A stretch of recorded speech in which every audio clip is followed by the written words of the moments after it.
16 sur Europe 1, l'heure de retrouver Sonia Mabrouk et son invité ce matin, le président de Sanofi France, Olivier Bogillot. Bienvenue à vous et bonjour Olivier Bogillot. Bonjour Sonia Mabrouk. L'annonce a donc été faite ce matin. Votre candidat vaccin Sanofi GSK a passé avec succès l'essai de phase 2. On va bien sûr entrer dans les détails, mais tout d'abord, est-ce que ça veut dire clairement ce matin qu'il y aura de manière certaine un vaccin français dans la course au vaccin ? C'est une étape très importante qu'on vient de franchir avec ces résultats. Une phase 2, ça vous permet de voir si votre vaccin fonctionne. Et il fonctionne très bien. On a entre 95% et 100% de séroconversion, donc d'apparition d'anticorps quand vous êtes vacciné avec ce vaccin de Sanofi. On est très content, c'est très encourageant. On va faire maintenant des phases 3, mais on est maintenant très confiant. Donc on peut dire ce matin qu'il y aura un vaccin français et que c'est une victoire à la Pyrrhus, c'est ainsi que vous le considérez ? Non, c'est pas une victoire à la Pyrrhus. On est très satisfait d'avoir continué à travailler, d'avoir fait preuve de détermination pour pouvoir arriver à ces résultats-là. Ce matin, encore une fois, c'est une étape très importante qui vient d'être franchie pour Sanofi. Alors c'est une réponse immunitaire, une efficacité forte à 95%. Est-ce qu'elle est valable surtout sur toutes les tranches d'âge ? Alors c'est effectivement cette fois-ci valable sur toutes les tranches d'âge. C'était quelque chose de très important pour nous. On voulait avoir une efficacité qui soit très élevée dans toutes les tranches d'âge. C'est le cas avec ces résultats. Vous avez inclus, Olivier Bogillot, dans vos essais des patients déjà infectés par la Covid. Pour quels résultats ? Alors c'est un point important. Effectivement, on a des patients dans cette phase 2 qui ont déjà été en contact avec la Covid-19. Et lorsqu'on les vaccine avec une seule dose de notre vaccin, on a une réponse très élevée en anticorps. Donc on pense que ça peut être un très bon signal pour que le vaccin de Sanofi soit un très bon vaccin de rappel. De rappel. Donc d'abord, vous misez sur le fait qu'on va devoir être vacciné chaque année et que ce pourrait être une bonne logique de vaccin de rappel. Alors, le fait est qu'on va voir au cours du temps si lorsque vous avez été vacciné ou lorsque vous avez été contaminé, votre niveau d'anticorps finit par baisser. Dans ce cas-là, il faudra effectivement vous faire vacciner à nouveau, comme on le fait avec d'autres vaccins. Il faut pouvoir avoir des rappels de temps en temps. Là, les résultats qu'on a, qu'il va falloir valider dans les essais à venir pour les confirmer, nous montrent qu'on pourrait être un très bon vaccin de rappel, effectivement. Alors, on va parler dans quelques instants de la production, de la commercialisation, mais tout d'abord, c'est un vaccin à protéines recombinantes adjuvantées. Expliquez-nous, c'est le principe d'un vaccin contre la grippe ? Alors, maintenant, je pense que tous les Français sont devenus experts en vaccins. Donc, il y a les ARN messagers qui sont arrivés très rapidement. Ensuite, il y a les adénovirus comme AstraZeneca ou Johnson & Johnson. Et la protéine recombinante adjuvantée, c'est une troisième technologie qui est un peu différente, qui est effectivement utilisée depuis très longtemps dans la grippe chez Sanofi. Donc c'est une plateforme qu'on maîtrise bien, dont on a un certain nombre de reculs sur l'utilisation. Et donc c'est une nouvelle technologie qui va arriver avec des résultats qui, comme on l'a montré ce matin, sont très bons. Et avec une logistique assez simple, apparemment utilisable à température ambiante, pas besoin de super congélateur, ça sera important évidemment pour la suite. Oui, absolument. C'est un vaccin qui est qu'on dit thermostable, donc qui est entre 2 et 8 degrés. Vous pouvez le mettre dans votre réfrigérateur, ce qui veut dire que c'est effectivement un peu plus facile d'utilisation. Vous n'avez pas forcément besoin de vaccinodrome pour ce type de vaccin. Vous pouvez vous faire vacciner chez votre pharmacien, chez votre médecin. C'est un vaccin un peu plus pratique. Et maintenant, quand allez-vous lancer la production ? Est-ce que vous avez un horizon précis ? Alors oui, on va lancer nos essais de phase 3 là, dans quelques semaines, fin du mois de mai, début du mois de juin. Et simultanément, on va lancer notre production. Simultanément ? Simultanément. C'est donc une production à risque ? Oui, absolument. C'est une production à risque qui nous permettra d'avoir immédiatement, dès qu'on aura l'autorisation de mise sur le marché qui est attendue pour le dernier trimestre de cette année, des doses disponibles pour les Français et pour le reste du monde. On imagine que vous avez eu des appels quand même de l'exécutif français, du gouvernement français de félicitations ce matin, Olivier Bogillot. J'ai eu quelques échanges avec quelques officiels français, effectivement. Bon, et on espère aussi qu'ils pensent à la commande. Est-ce que vous avez d'ores et déjà pour ce candidat vaccin des précommandes, peut-être de pays plus lointains et aussi de l'Europe ? Alors on a des discussions avec l'ensemble des États. On travaille évidemment avec les Américains, avec qui on a beaucoup travaillé sur le développement de ce vaccin, avec le Canada, avec l'Angleterre, évidemment avec l'Union européenne. Donc la France en fait partie. Oui, mais vous citez l'Union européenne à la fin. Ça doit nous inquiéter ? Oh non, pas du tout. On travaille très bien avec l'Union européenne. On est en relation avec les autorités françaises très régulièrement. Mais qui a commandé d'ores et déjà votre candidat vaccin? Alors, qui a fait des précommandes? La plupart des pays attendaient les résultats de cette phase 2 pour pouvoir actionner les commandes. Donc on aura des commandes là à partir des semaines qui viennent. Et l'Union européenne, la France ne sera pas prioritaire forcément? Si c'est un vaccin français, on peut l'espérer tout de même. Écoutez, ce qui est important, c'est qu'on puisse fournir ce vaccin aux Français, mais aussi au monde entier. Hein. Je rappelle qu'au moment où on se parle, il n'y a que 10% de la population qui est vaccinée avec une dose dans le monde entier.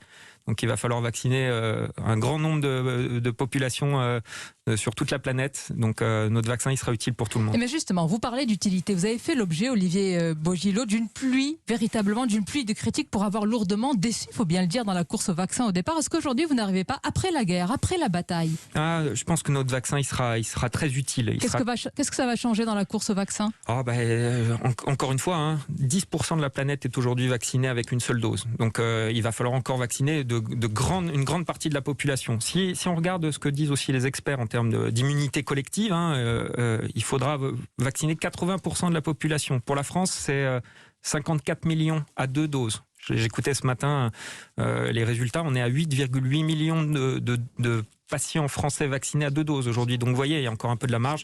Et puis, vous savez, il y a des variants, cette course elle est assez longue, donc le fait d'avoir un vaccin disponible, éventuellement un vaccin de rappel. Mais oui, disponibilité, mais efficacité. Vous parlez justement des variants. Quelle sera l'efficacité ou la résistance par rapport aux variants? Est-ce que vous le savez d'ores et déjà, variants sud-africains et indiens? Alors on travaille dans le cadre de notre développement clinique. Là, on va faire des essais de phase 3 et dans ces essais de phase 3, on va inclure le variant sud-africain, qui est quand même le variant qui est le plus difficile en ce moment.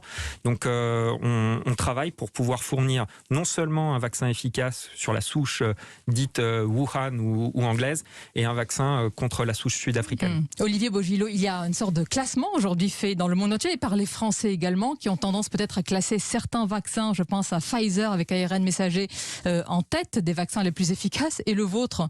Est-ce que vous savez où est-ce qu'il peut être classé? Parce que pour le moment, c'est l'ARN messager qui tient la corde. Absolument, mais c'est encore un peu tôt. On n'a pas, nous, de résultats de phase 3, contrairement à l'ARN messager. Mais les résultats de phase 2 qu'on présente aujourd'hui sont vraiment très encourageants. Donc, on espère avoir un très, très fort taux d'efficacité à l'issue de nos essais de phase 3.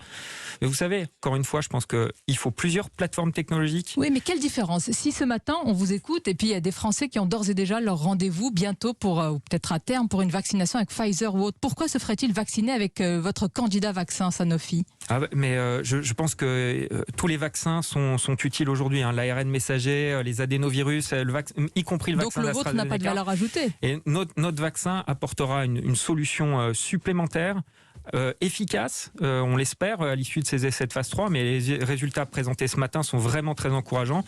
Vous savez, encore une fois, peut-être que l'année prochaine, vous serez amené à recevoir une dose de rappel. Peut-être que vous choisirez une dose de rappel ou une troisième dose? Vous êtes sur quelle logique? Une troisième dose, ça sera une dose de rappel. Les profits réalisés par votre groupe Olivier Bogilot, les suppressions ou non renouvellement de postes dans la recherche alors que vous avez obtenu des aides de l'État ont beaucoup et pour le moins déconcerté. Qu'est-ce que vous répondez à cela?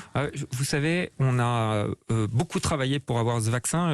Vous parliez tout à l'heure de la pluie de critiques qu'on a pu recevoir. Parfois légitime, vous le reconnaissez? Je pense que non, je le reconnais pas. Ça. Je pense qu'on a des chercheurs chez Sanofi qui ont fait preuve d'une extraordinaire détermination alors qu'ils avaient une pluie de critiques dans Mais vous savez que ce ne sont pas les chercheurs qui sont critiqués, justement, ce sont eux parfois les cibles, en tous les cas des plans de départ volontaires. C'est surtout la stratégie du groupe qui a été remise en cause. Ça ne concernait pas du tout les chercheurs qui travaillent sur la vaccination. On est dans un secteur, le secteur de l'industrie pharmaceutique, où vous investissez dans la recherche là où vous avez vraiment des besoins. On a des chercheurs qui ont fait l'objet d'un plan de départ volontaire sur des aires thérapeutiques pour lesquelles on avait moins d'investissement pour pouvoir investir là où on apporte vraiment quelque chose. Mis à part ce vaccin à protéines recombinantes, puisque vous parlez des chercheurs, il faut préciser que vous continuez à travailler aussi sur la technologie de l'ARN messager. Vous ne l'avez pas abandonné pour la suite, pour les années à venir. Non, c'est une technologie de rupture. On a bien vu dans cette épidémie que c'était une nouvelle technologie. Ça n'existait pas il y a un an. Il y a un an, il n'y avait pas de preuve que l'ARN messager pouvait faire un vaccin. Donc Sanofi continue de travailler sur ces technologies d'avenir. On a un candidat vaccin ARN messager et il est très important pour Sanofi de pouvoir démontrer qu'on maîtrise cette technologie pour l'avenir, mais c'est très important aussi pour la France. Il faut qu'un laboratoire français maîtrise cette technologie à l'avenir. Vous parlez de la France, de l'Union européenne, avec un peu plus de recul aujourd'hui. Quelle différence vraiment fondamentale avons-nous avec les États-Unis? Vous connaissez bien évidemment le pays. Où est-ce que nous avons péché? Alors, les Américains ont une structure, une organisation qui s'appelle le BARDA, qui est une structure qui a des compétences, scientifiques, réglementaires, qui a aussi des compétences budgétaires, qui peut investir massivement. Et cette organisation n'existe pas en Europe. Il s'avère que cette organisation américaine fait tout pour anticiper les choses. Qu'est-ce que ça aurait changé si on l'avait eu au niveau européen? Vous allez me dire tout.